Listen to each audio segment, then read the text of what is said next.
Kale mukwano nange obbasanga mwebale kujja. Amanya gange nze Musimenta Mase yakuzanyira mu Climax nga Namisango. Sister wa Mwebe. Ye mukwano. Aromantic najjayo mbaddemu for 5 years now. Okuyingira Aromantic namala kulaba muzannyo gwabwe by then nga guli kubukedde nga baguyita na War of Years. Nengulaba nembagala so nempulira nga bayita auditions, then I had to come to go neba auditioninga nempitamu. That's how I joined. So far tuli bulungi nga namwe mutulaba manye omuntu wabeera obulungi aba no embeera ekyusa okusinziira of course. Not really.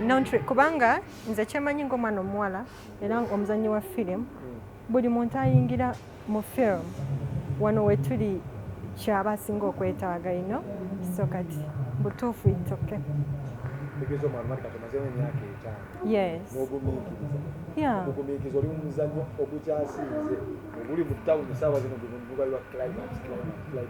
Yes. Yeah, Katonda wa kitiibwa. Nzanyanga na misango. Tekigenda bubi lwakuba kati nze like nafunamuko ku bakiyita ki okukaluubirizibwa like olulimi okitegeera tuzanya mu Luganda nze ndi mukazi mukiga olulimi ate ne karakita gye bampeeya namisango mu Luganda nazanya kakati ate ne karakita gye bampa my god nga yeetaaga maanyi yeetaaga mpisa mbi kulwana na buli gwosanze kuyomba eddoboozi lyange libeera wano like kwegamba yampa karakita. Okay, of course nga omuzannyi wa firimu obeera versatile, that's why nagituulamu era nenjizanya. Nti of course akulaba nagamba Musimenta alina okubeera bw'ati, you know. Yes. This is your first time to appear on stage? Actually, I have ever appeared on stage. Still Aromantic, no, Aromantic naye emizannyo gyaffe gyabeeranga Kukupa Gardens, then omulala twagutwala yegayaza naye nga mu ba junior so si mu bano ba senior. Yeah, yes.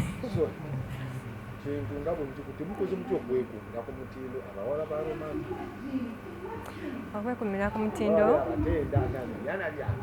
Okay, Katonda yayamba.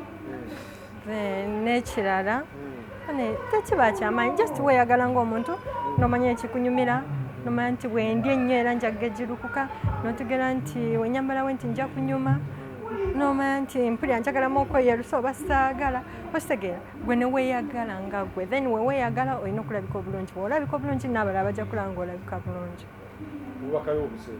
Obubaka wange obusembayo banenebaza director Ahmed Rubowa okumpa opportunity eno nenzanya mu Climax nendabirako mu Climax then nebaza ne bafani baffe mwe bale kutuwagira mwe bale twagala banaye mutwagadde bimenya amateeka mwe bale nnyo mwe bale ddala nsembyayo okutumirako ku mama wange yanzaala tinkwebaza sibayira kumanya. You gave me everything.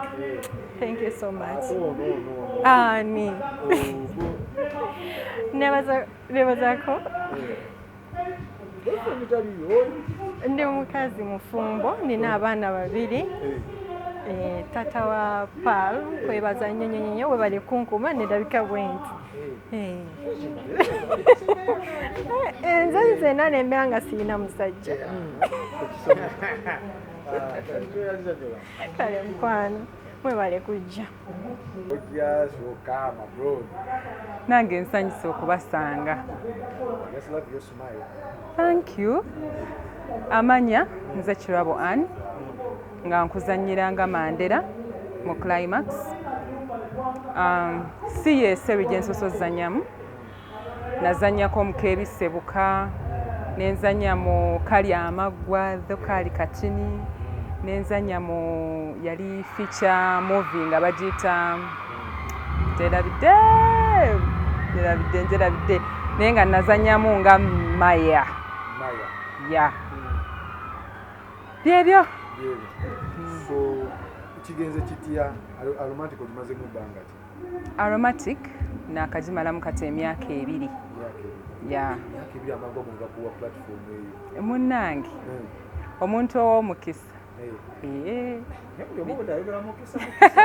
nedda nti buli omu alina omukisa gwe. Kati nange gwe gwogwange oba osanga mulimu abamazeemu emyaka egisukka kujja enaakamalamu naye nga tafunanko omukisa gulinnya ku stage. Kati leero mu climax omuzannyo oguliwo mu kibuga ozannyanga? Nzanyanga Mandela mukazi wa William. Mukyala Willy? Nze mukyala William. Tegeeza mmwe bannyini goloofu baba bagenda okuduulira abantu. Nze mukyala omukulu asenda buli kasasiro. Karakita eyo olabika ng'omukyala omwavu. Omukyala ali soft. Karakita simbi lwakuba nti director wange yanzuula nampa ekyo kyensobola.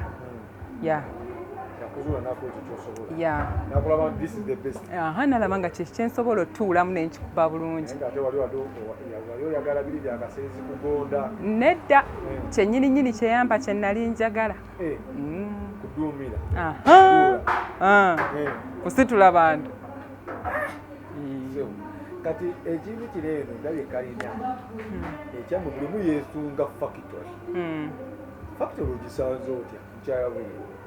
Factory simbi lwakuba nti mukyala William bw'ayingira eba tekyali factory ya bonna, eba factory nga mukyala William tanayingira, naye bwennyingira eba yange kirako mu climax.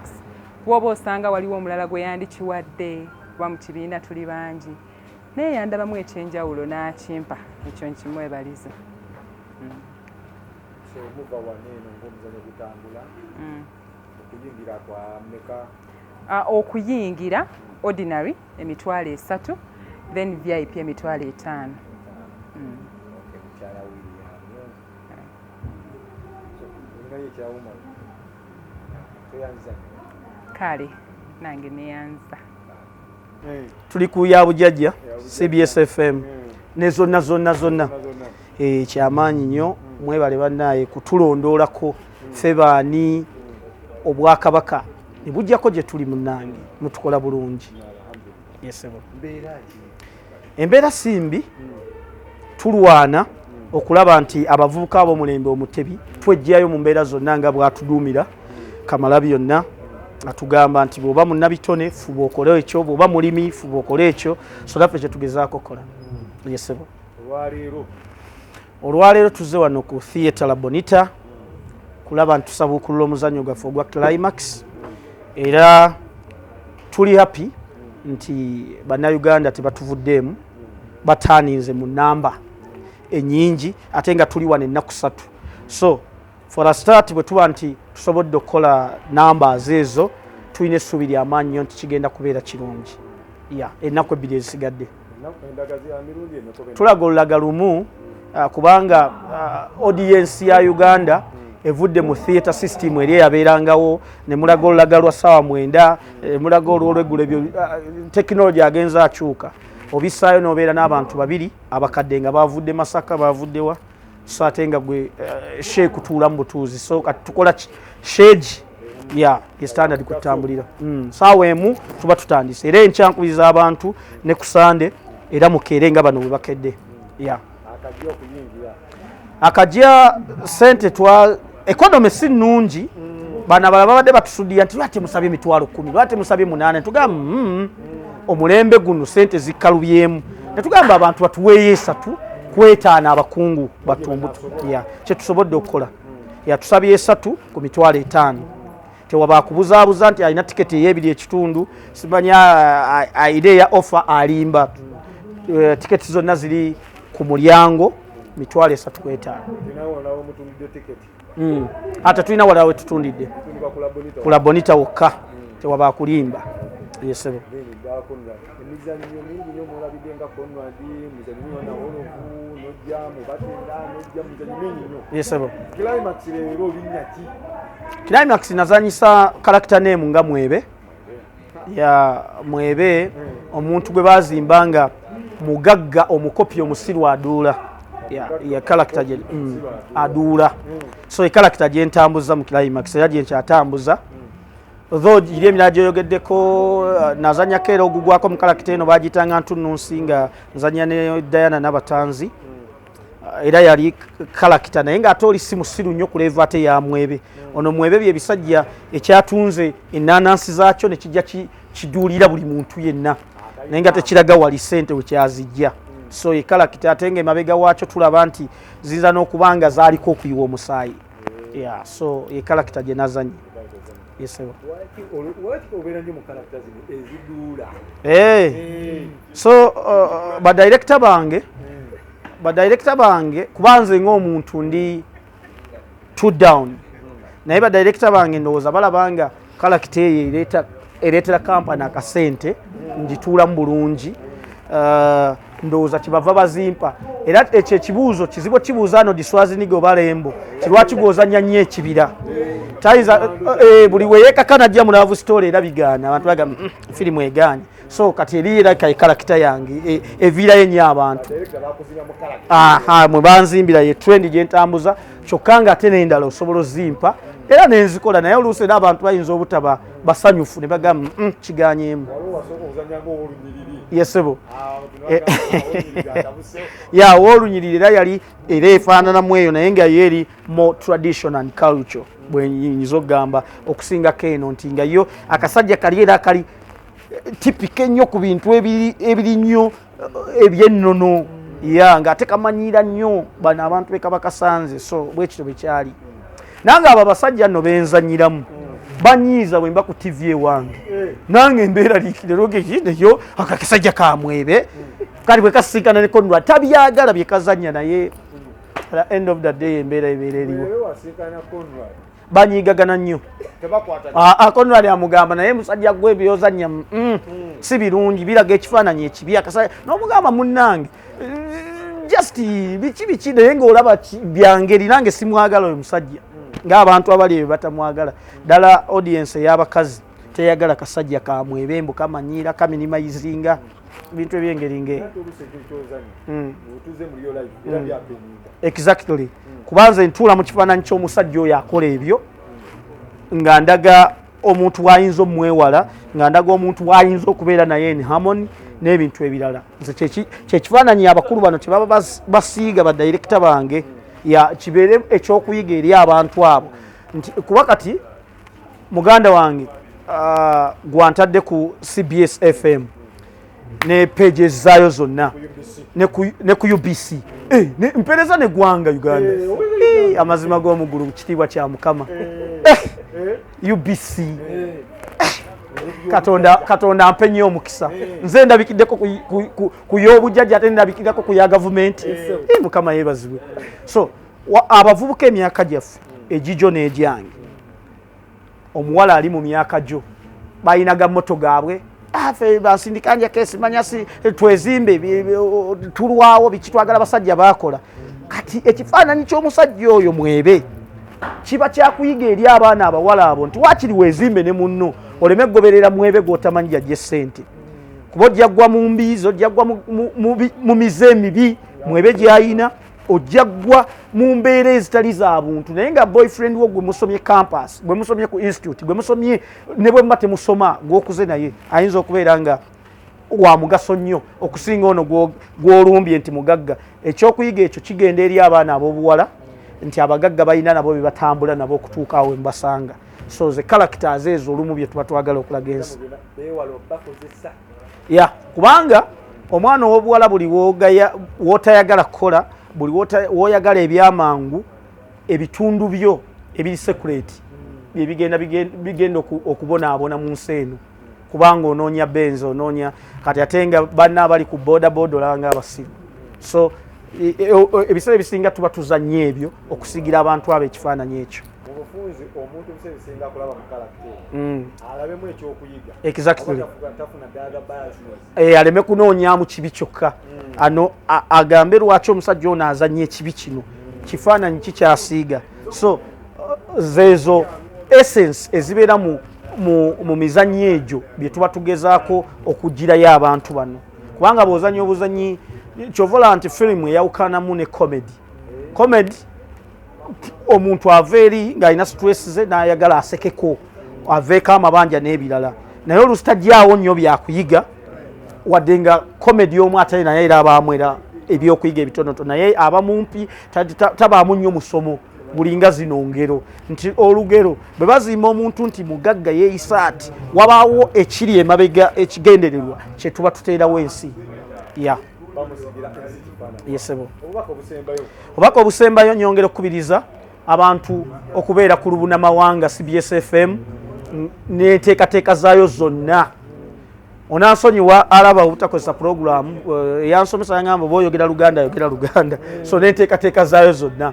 Nenkubiriza abantu abalaba UBC tusigale nga tukikiriza nti gaggadde wa TV zonna era yezimba eggwanga lyonna, naye tubeereyo nga tulaba nga tugoberera ebyayo.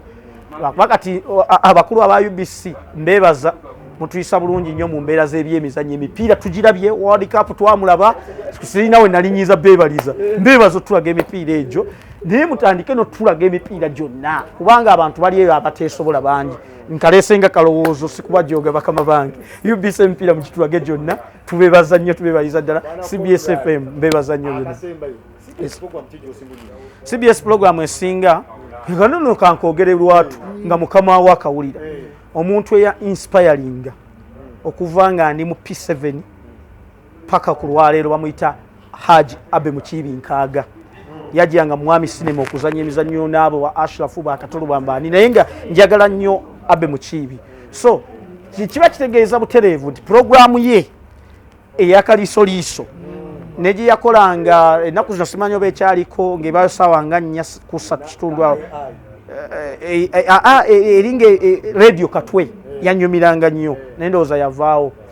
Kati programu nga programu esinga okunyumira bamuyita Omulangira Daudi Lumansi eriiso ly'ebyemizannyo, n'omwana PCDN mumundabira nti analysis ye Lumansi yafuuka musomesa mu sports, takola sports, talipotinga sports nga ba presenters abalala.